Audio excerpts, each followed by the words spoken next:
Bonjour et bienvenue dans Bonjour chez vous.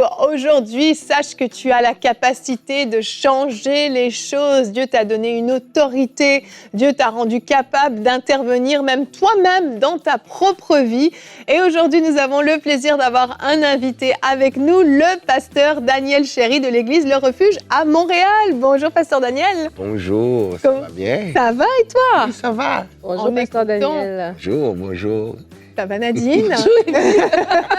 Toujours quand tu as des invités, tout l'accent est mis sur les invités. Ouais. J'oublie mes chers Je voulais le chroniqueurs. saluer, Mais oui, je vais le saluer. tu fais ça bien, bravo. Aujourd'hui, tu vas être avec nous pour une émission.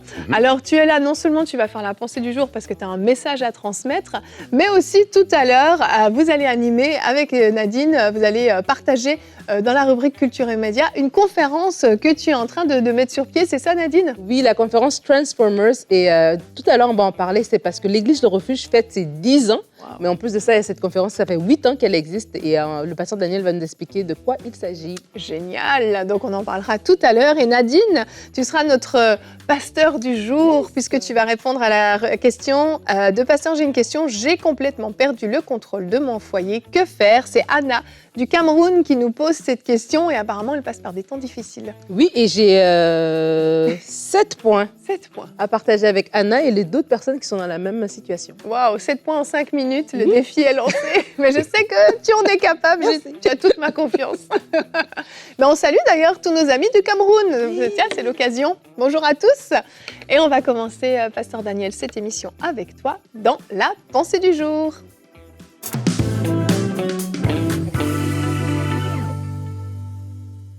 Donc, bonjour à tous.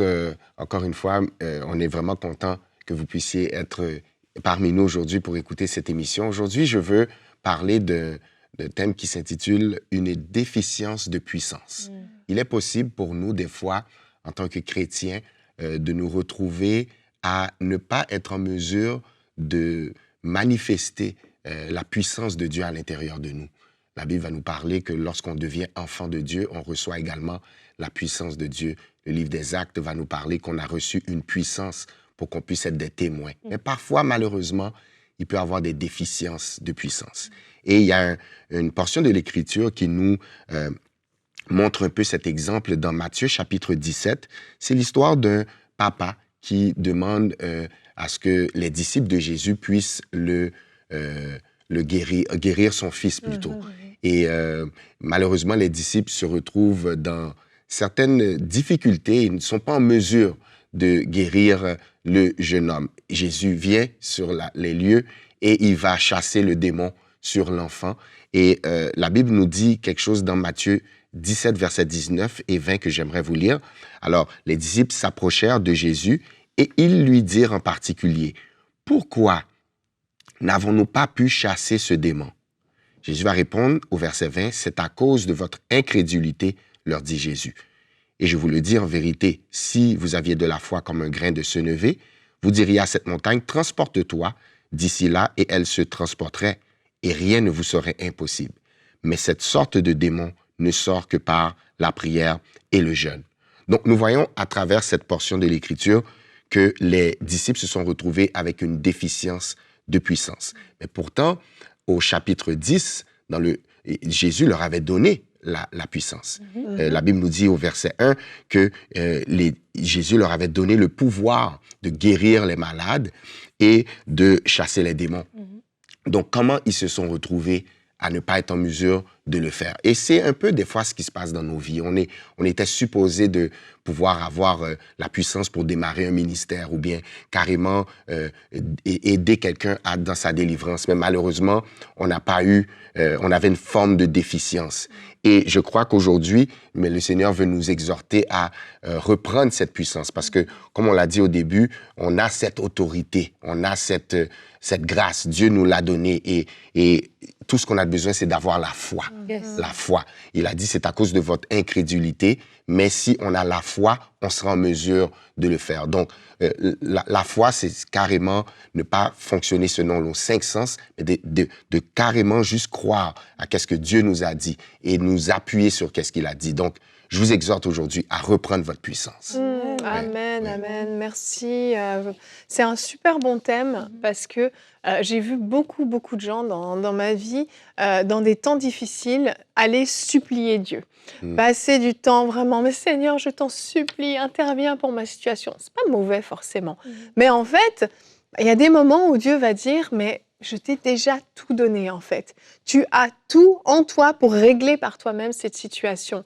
Alors là, je ne parle pas juste de stratégie par rapport à une intelligence, une sagesse supérieure. Je parle vraiment de cette autorité. Il y a des moments dans la vie où il faut que le chrétien se lève et au lieu de supplier, commence à déclarer. Oui. C'est deux choses différentes. Quand on prie, on parle, on s'adresse à Dieu. Mais quand on déclare, on s'adresse directement au royaume des ténèbres et on se positionne et on dit « Voici ce que Dieu dit de moi. Voici l'autorité que j'ai reçue et voici ce que je déclare maintenant sur cette situation. » Et peut-être certains vont dire « Oui, mais moi je l'ai fait dans ma situation et il ne s'est rien passé. J'ai envie de dire « Et alors ?» Les disciples l'ont fait. Ils avaient chassé beaucoup de démons et arrivés devant ce petit garçon, ils n'ont pas pu. Est-ce que ça a remis en question tout ce qu'ils avaient vécu auparavant, toutes les délivrances qu'ils avaient fait auparavant, ou est-ce qu'ils s'en sont remis en question et se dire, ben voilà, oui, j'ai manqué de foi.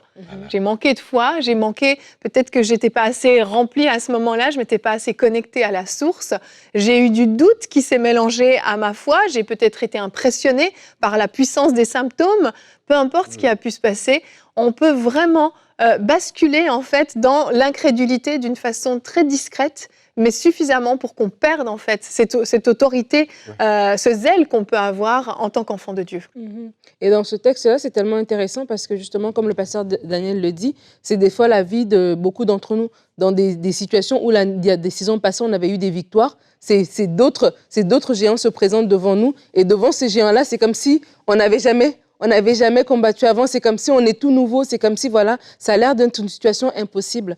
Et ce qui était beau dans ce texte, c'est que Jésus leur dit, c'est pas impossible, mais c'est que ce type-là, ce type de démon, ce type de géant, ce type de situation-là, voici ce que tu dois avoir par-dessus. Et je crois que des fois, lorsqu'on se retrouve devant une situation où on se sent en déficience de puissance, comme tu l'as si bien dit, c'est de se dire, c'est pas que la situation est impossible.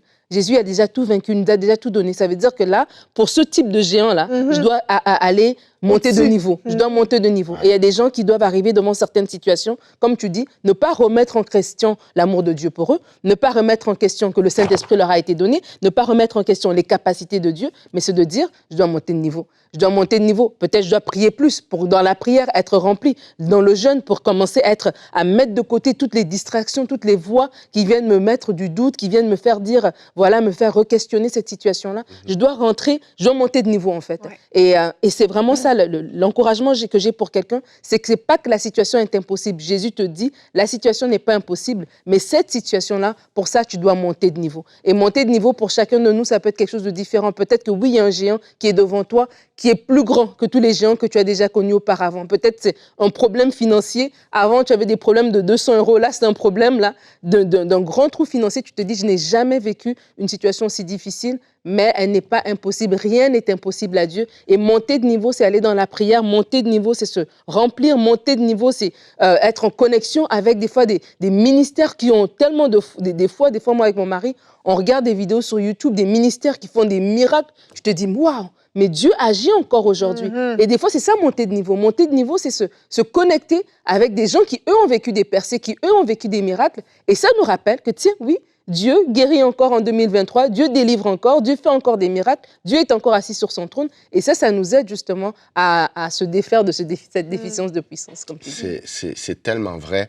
Et puis, pendant que je lisais le texte, ça me fait penser à une autre partie dans l'évangile de Luc, que Jésus a dit, « Je vous ai donné le pouvoir de marcher sur les serpents et les scorpions et sur toute la puissance de l'ennemi afin que rien ne puisse vous nuire. » Puis l'autre jour, j'analysais ce texte et puis Jésus a précisé, il a dit, « Je vous ai donné le pouvoir de marcher sur les serpents et les scorpions. » Et il dit sur toute la puissance de l'ennemi. Et Jésus est sérieux lorsqu'il dit toute la puissance. Parce que la façon qu'on tue un serpent, c'est sur la tête. Mais la façon qu'on désarme un scorpion, c'est sa queue. Donc, on voit de la tête du diable jusqu'à la queue. Dieu nous a donné le pouvoir sur tout. Et lorsqu'on réalise que Dieu ne nous a pas donné une victoire partielle sur le diable, mais elle est totale, elle est Amen. complète. Amen. Et ce qui me bénit avec le texte aussi, c'est que les disciples, ils ont eu l'humilité de retourner au banc de l'école Yeah. pour dire, Seigneur, qu'est-ce qui a fait qu'on n'a pas pu? Mhm. Et des fois, ce sont des prières que j'ai fait moi-même parce que je me suis retrouvé dans des situations où je sentais que j'avais un manque de puissance. Mais je retournais aller voir le Seigneur pour lui dire, Seigneur, pourquoi? Qu'est-ce qui est arrivé? Et c'est là que le Seigneur va se positionner pour nous donner des réponses clés pour pouvoir justement marcher dans cette autorité. C'est vraiment important ce que tu dis là, hein, de se laisser enseigner Yeah. encore par le Saint-Esprit, de ne pas se dire, moi je connais tout, je maîtrise tout, je sais déjà tout. Et de ne pas remettre en question non plus, finalement, les disciples n'ont pas dit, mais Seigneur, en fait, tu ne nous avais pas donné toute l'autorité, tu t'es trompé, il manquait un bout. Tu sais, au lieu de remettre en question ce que Jésus avait fait dans leur vie, ils se sont remis en question eux-mêmes. Et je crois que vraiment, ça fait la différence. Soyons pas orgueilleux dans ce domaine-là. Soyons humbles à revenir toujours auprès du Père. Seigneur, dans cette situation, j'ai pas réussi à obtenir ma percée. Dans ce domaine-là, j'ai pas réussi. Je pense même à des pasteurs qui opèrent peut-être dans le domaine de la guérison divine, la délivrance, et puis il y a eu un échec. Et puis, Seigneur, apprends-moi encore, forme-moi encore. Dis-moi comment je peux faire pour aller plus loin. Comment je peux faire pour aller à ce niveau supérieur pour pouvoir vivre ça avec toi. Parce que on va regarder notre verset du jour, mais on a quand même une belle promesse, hein. Dans Jean 14 au verset 12, Jésus a dit « En vérité, je vous le dis, celui qui croit en moi fera aussi les œuvres que je fais. Et il en fera même de plus grandes parce que je vais vers mon Père. » Jésus expliquait une vérité fondamentale à ses disciples à ce moment-là. Vous m'avez vu faire des choses extraordinaires. Vous ferez pareil et vous en ferez plus. Pourquoi? Parce que moi-même, ma puissance qui était limitée sur cette terre à ma zone, eh bien, je m'en vais auprès du Père. Pourquoi? Il va nous envoyer le Saint-Esprit, il va nous équiper, il va relâcher toute sa puissance au travers de nous et il va pouvoir passer au travers de nous pour faire des œuvres encore plus grandes. Je veux dire, il n'y a pas d'équivoque dans ce que Jésus dit là, c'est très clair. Et il y a des gens qui vont dire, mais non, quand même, Jésus a fait des choses exceptionnelles, on ne peut pas faire plus, nous on n'est que humains. Oui, on est humains, ce n'est pas par moi-même que je vais faire les choses. Mais si on est soumis réellement, si on s'abandonne pleinement à lui, qu'on devient réellement un canal par lequel Jésus veut agir et peut agir, ça va être puissant. Nous limitons nous-mêmes, en fait, la puissance de Dieu. Nous sommes ceux qui bloquons, c'est qu'on n'est plus un canal, des fois on est un robinet, puis c'est fermé. J'ai l'impression d'être trop Drémac quand je fais ça.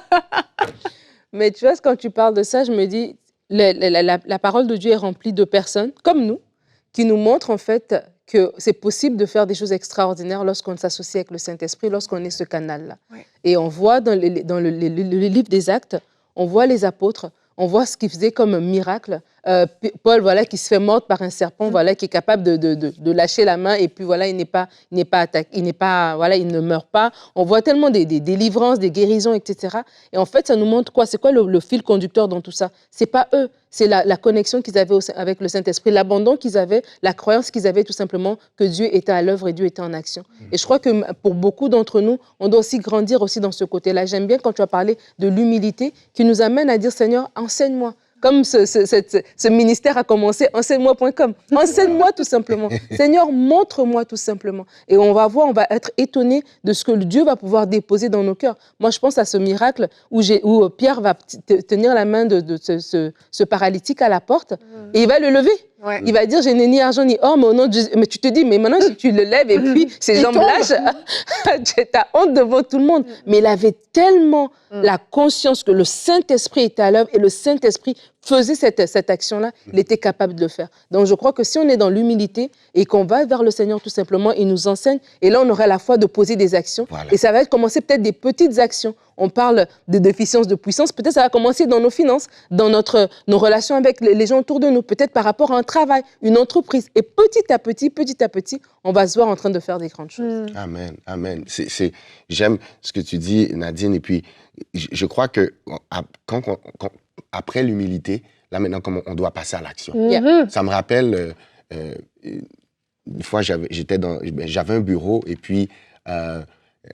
dans ce bureau, la façon qu'on allumait la lumière, c'est qu'il y avait un détecteur de mouvement. Okay. Donc, il fallait que dès que j'ouvrais la porte et que j'entrais dans le local, c'est alors que la lumière apparaissait. Et des fois, j'ai vu cette analogie par rapport à notre vie chrétienne. Toute la puissance de Dieu, c'est comme l'électricité, elle est disponible. On ne va pas appeler Hydro-Québec pour dire « pouvez-vous allumer la lumière ?» C'est à nous de l'allumer. Et parfois, Dieu veut manifester cette puissance en nous, mais on doit faire une action. On doit faire une œuvre, on doit passer à l'action. Même si c'est une petite instruction, mais on y va. Et puis là, maintenant, c'est là que la puissance de Dieu se manifeste. Et le texte va nous dire, il dit, si vous aviez de la foi comme un grain de sénévé, on n'a pas besoin de beaucoup. Il dit, vous parleriez à cette montagne, comme tu disais tout à l'heure, de ne pas parler à Dieu, mais de parler à la situation. Et on va définitivement expérimenter cette puissance. Amen, amen. C'est un excellent sujet, il y aurait beaucoup à dire.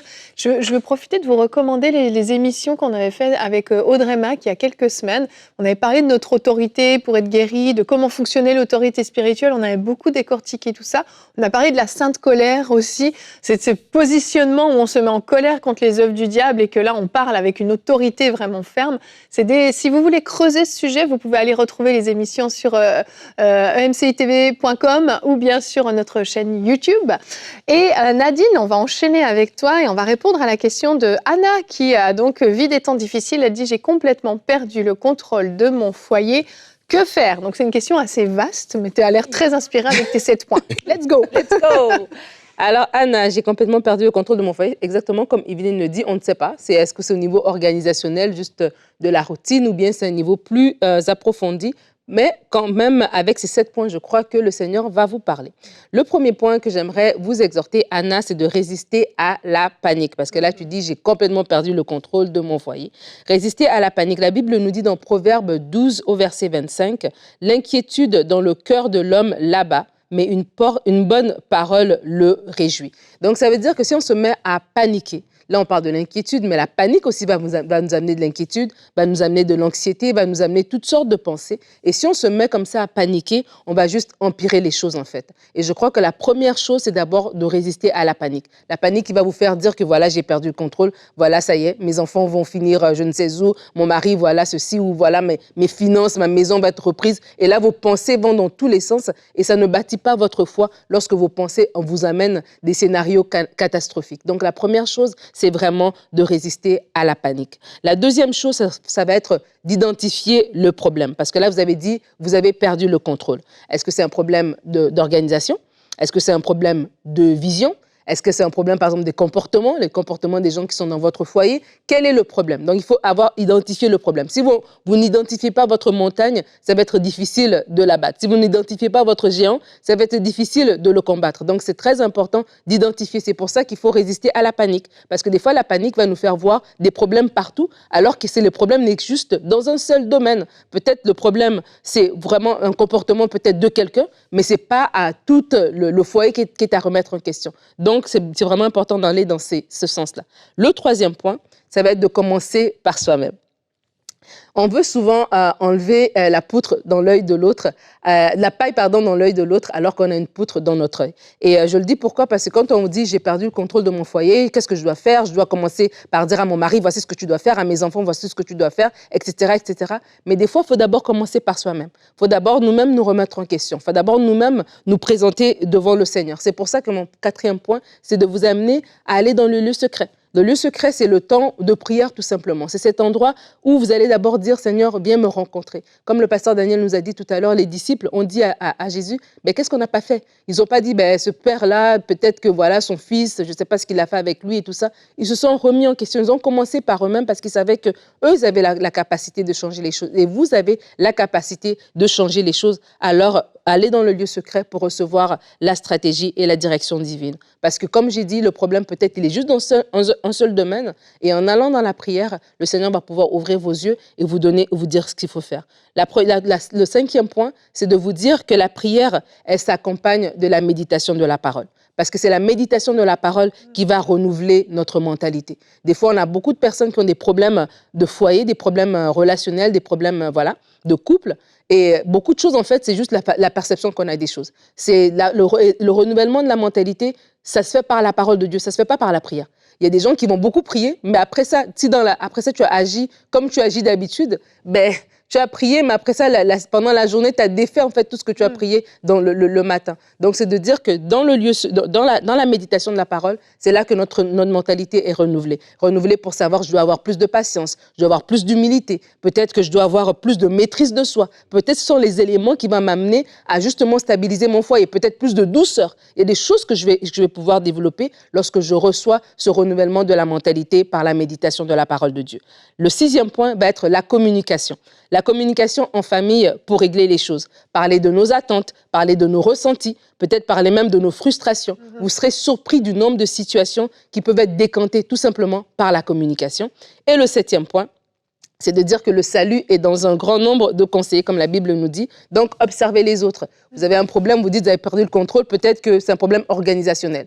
Observez une autre personne qui est dans la même situation que vous. Donc, si vous êtes maman de 3 enfants en bas âge, observez une autre femme qui est dans le même cas. Si vous allez voir une femme qui est à la retraite, c'est sûr que vous allez vous sentir comme si vous n'arrivez jamais à gérer parce que l'autre personne n'est pas dans le même cas de figure. Donc, rapprochez-vous de quelqu'un qui est au même niveau, mais qui semble maîtriser ce qu'elle vit pour pouvoir vous donner des conseils ou en tout cas vous inspirer par rapport à votre situation. Et je crois que le Seigneur va vous aider. Merci. 7 conseils très, très avisés. Merci beaucoup, Pasteur Nadine. Merci. On continue cette émission avec notre rubrique Culture et Médias.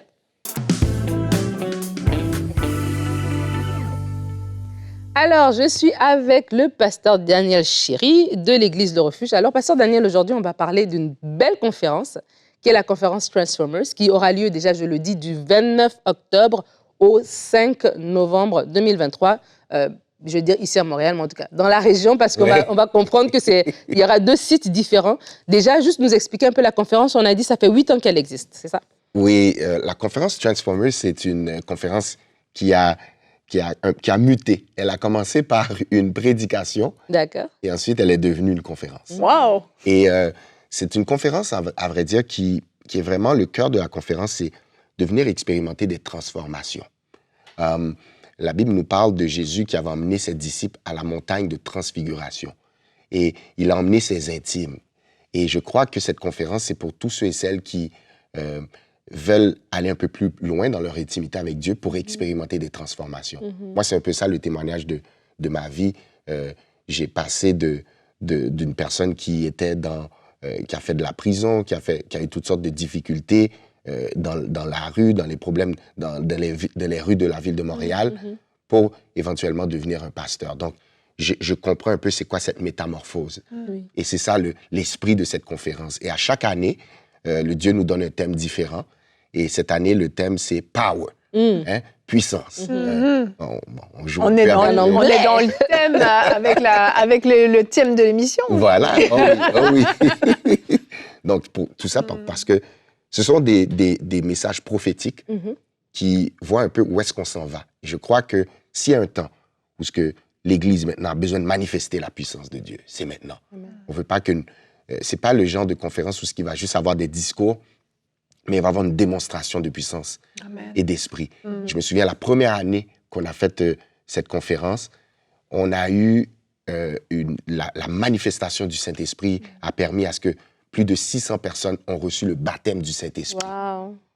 C'était à Montréal, et puis on a eu à travers les années des miracles, de guérison, de transformation, des gens qui sont passés de employés à propriétaires d'une entreprise, à locataires, à propriétaires de maisons. Donc, c'est vraiment une plateforme spirituelle pour recevoir des transformations. Amen. Et justement, tu parles de recevoir des transformations. Tu me disais avant l'émission qu'il y avait même des témoignages, peut-être 1 ou 2 que tu aimerais partager, des gens qui ont vécu des choses après les conférences Transformers. Oui, on a une personne qui est justement de l'Église.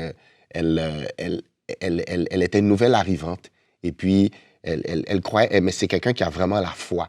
Et puis, le thème de la conférence cette année-là, je ne me souviens pas c'était quelle année, mais c'était shift.